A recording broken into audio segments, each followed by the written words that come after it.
அழுதுட்டு இருக்கீங்க, என்ன ஆச்சு? என்னென்னமோ நடந்துருச்சு ராஜி.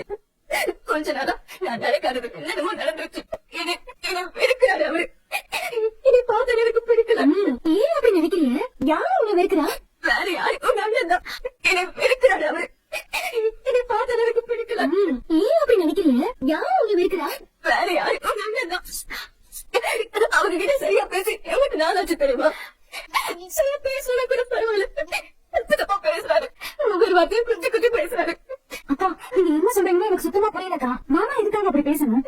அது அது குழந்தை விஷயத்துல அவரு ஏமாத்திட்டாரா, நான் அவரை ஏமாத்திட்டாரோ? நீ என்னக்கா ஏமாத்துறீங்க இதுல? அதுதான் எனக்கும் தெரியல. நான் என்னமோ அவரை குழந்தை விஷயத்துல நம்ப வச்சு ஏமாத்துற மாதிரி பேசுறாரு. நானுமே குழந்தை பிறக்க போகுதுன்னு எனக்கு ஆசையா இருந்தேன். எனக்குமே நடந்த விஷயம் பெரிய ஏமாற்றம் தான்.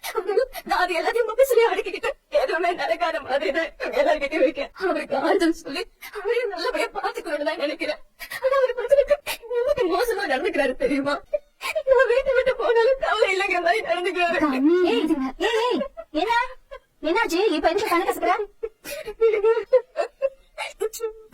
அழாதமா, என்ன நடந்துச்சுன்னு சொல்லு. மறுபடியும் உனக்கு அவனுக்கு பிரச்சனையா? அத்தை, அப்ப மாமாக்கும் அக்காக்கும் பிரச்சனை உங்களுக்கு முன்னாலே தெரியுமா? தெரியும் தெரியும். ஏய், இப்ப என்னடி அவன் பண்ணா? சண்டை போடுறாரு. கொடுத்து கூட பேச மாட்டாரு. பேசினாலும் குத்தாலே பேசுறாரு. ஏன்னா இங்க இருக்கவும் எங்க வீட்டுக்கே போயெல்லாம் லூஸ் மாதிரி பேசாத. இது உன் வீடுடி, நீ வாழ வந்த வீடு.